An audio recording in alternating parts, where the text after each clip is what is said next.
Shalom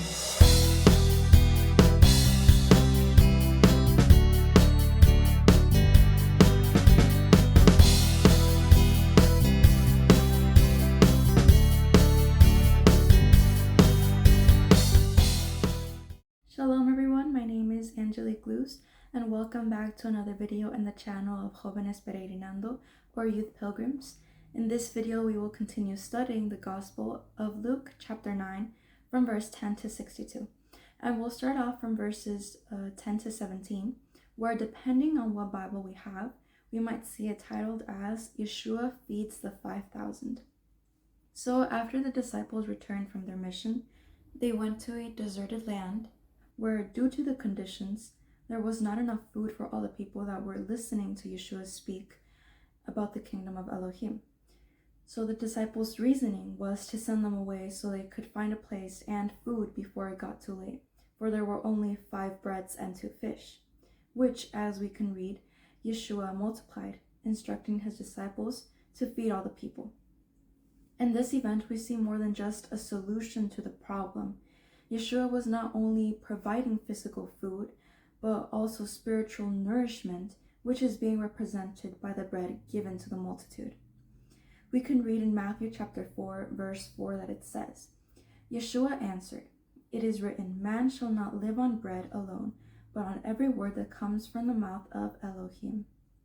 And in John chapter 6, from verse 31 to 35, we can read, "Our ancestors ate the manna in the wilderness, as it is written. He gave them bread from heaven to eat." Yeshua said to them, "Very truly I tell you, it is not Moses who has given you the bread from heaven, but it is my Father who gives you the true bread from heaven. For the bread of Elohim is the bread that comes down from heaven and gives life to the world." "Sir," they said, "always give us this bread." Then Yeshua declared, "I am the bread of life. Whoever comes to me will never go hungry, and whoever believes in me will never be thirsty." So with these verses, we understand that the bread represents the word, and this same food, this same nourishment, was what the disciples were to distribute to the 2 houses of Israel, which were divided into the northern kingdom and southern kingdom. This is represented by the 2 fish. And they wouldn't only give this food to Israel, but also by mercy, which is represented by the number 5,000, they would give it to other people as well. And curiously, that deserted place belonged to the city of Bethsaida, and Bethsaida in Hebrew means house of the hunt or fishing house. So we can see that the name of the city reflects the mission of the disciples when they were sent to hunt or fish for other souls in need of that spiritual nourishment. Now we continue with the next portion from verse 18 to 20, which is when Peter declares that Yeshua is the Messiah. As we can read, Yeshua asked his disciples, "Who do the crowd say I am?" And they replied, "Some say John the Baptist, others say Elijah, and still others that one of the prophets of long ago has come back to life." Then Yeshua asked them, "Who do you say I am?" And Peter answered, "Elohim's Messiah." The word Messiah in Hebrew is Mashiach, which means anointed one or a consecrated person. And the Greek translation is Christos, with the sole meaning of anointed one. This is not a unique name, but rather it is used to refer to a person who is anointed or consecrated. In the times of the people of Israel, the ministers and kings in the Old Testament were anointed. A ceremony was held in which oil was poured over them before taking their position or carrying out their role. This is what is called the anointed one or the Mashiach. The response of Peter, though, was not only referring to the fact that Yeshua was anointed or consecrated, but also to the Messiah that Israel was expecting, as foretold in certain prophetic passages in the Old Testament that speak of his coming. There was much discussion about who Yeshua was, this man who taught and performed miracles, Some said he was the appearance of Elijah, others that he was one of the ancient prophets resurrected, as we can read, and some even believe that he was John the Baptist himself, who had been sentenced to death by Herod. Even Herod, the tetrarch, was perplexed by all that was being said, as it says in Luke 9, from verse 7 to 9. However, Yeshua asked that it not be revealed who he really was, since being who he was, the Mashiach, he had to die. And this brings us to the next portion, which is from verse 21 to 27, where Yeshua announces his death. In verse 22 we read, "And he said, the Son of Man must suffer many things and be rejected by the elders, the chief priests, and the teachers of law, and he must be killed and on the third day be raised to life."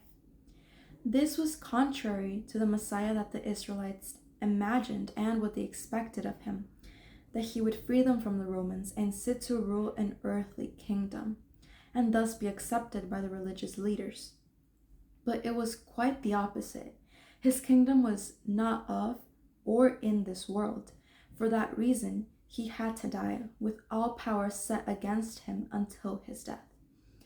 In the same way that he would suffer on the pole, this is also part of what awaits those who choose to follow him, carrying that burden every day. It means denying ourselves to the world and what it offers, suffering what he suffered, being neglected by the world, in order to be consecrated and to serve the Father. The reward, however, is far greater in heaven, unlike those who focus on preserving their own life and end up losing their soul.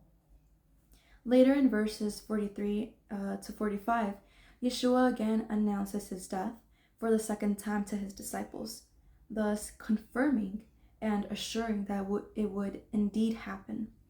Yet they wouldn't understand it until the moment arrived and afterward.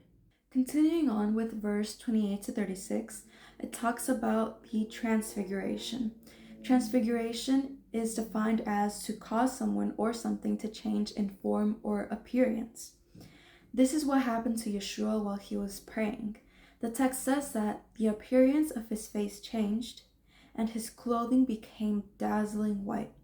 Not only that, but Moses and Elijah, great figures of the Old Testament, also appeared with him.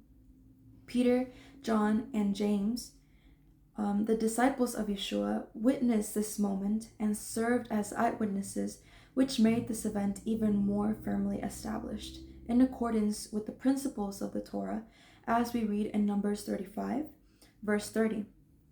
"All murderers must be put to death, but only if evidence is presented by more than one witness.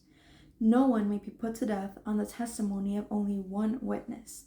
And in Deuteronomy chapter 19, verse 15, it says, "You must not convict anyone of a crime of the testimony of only one witness.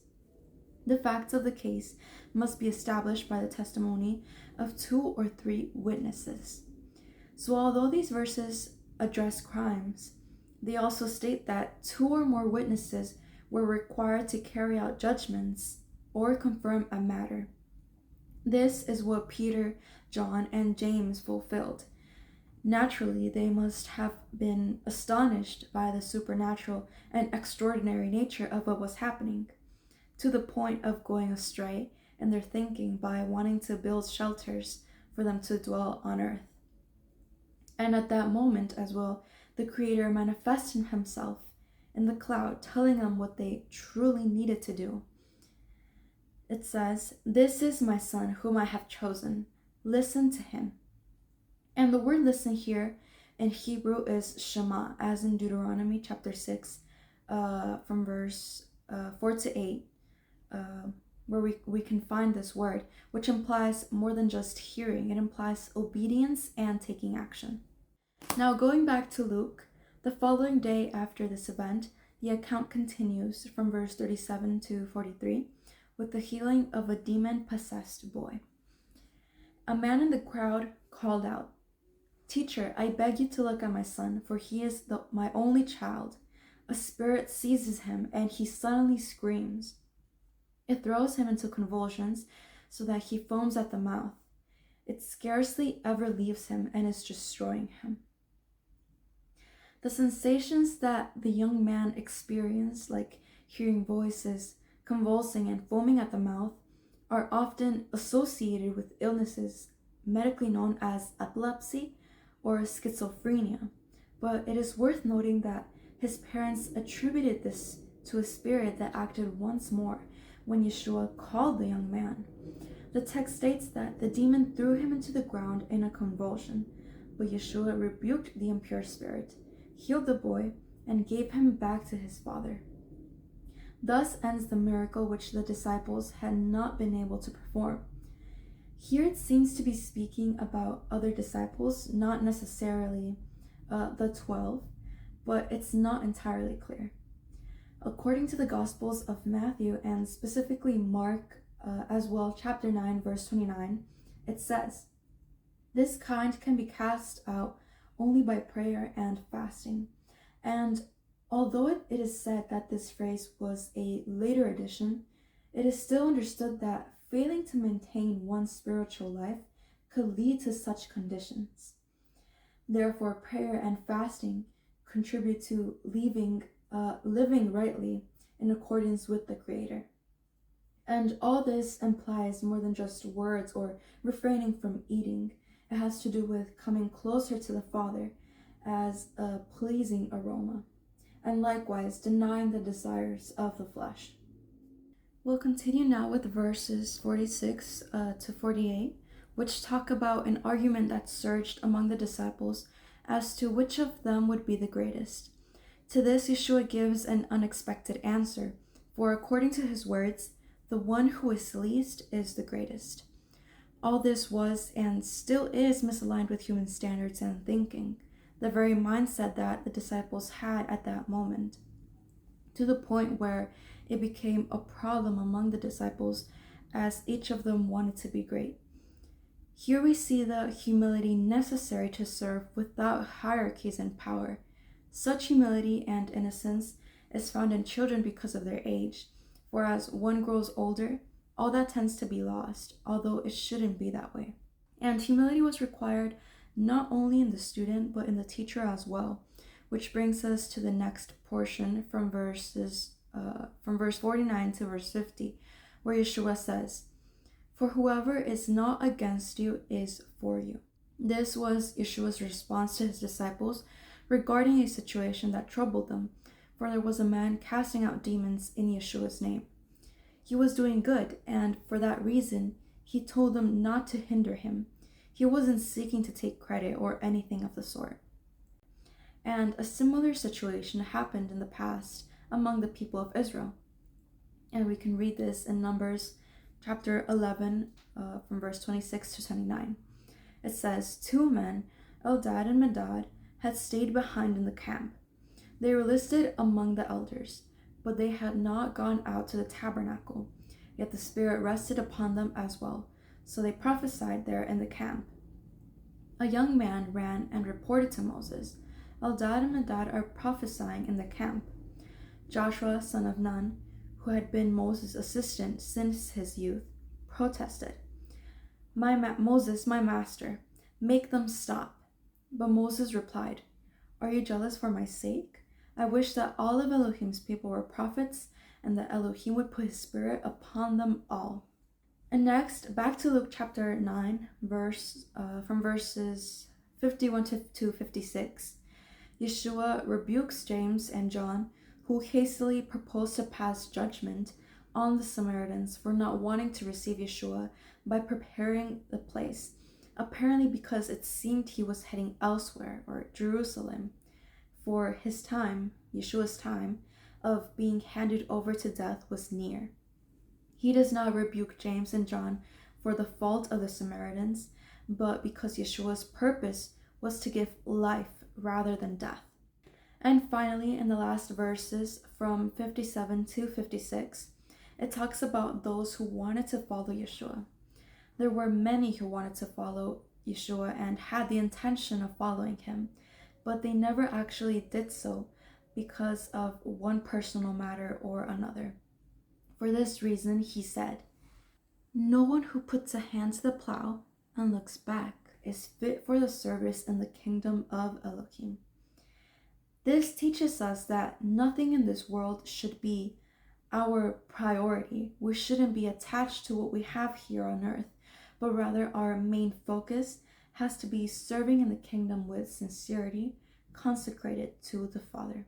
And while that is it for Luke chapter 9 from verse 10 to 62, thank you for taking your time to watch this video. If you liked it, please give it a like, subscribe if you haven't, turn on the notification bell, leave a comment, suggest any topics that you want us to talk about, and I'll see you in another video.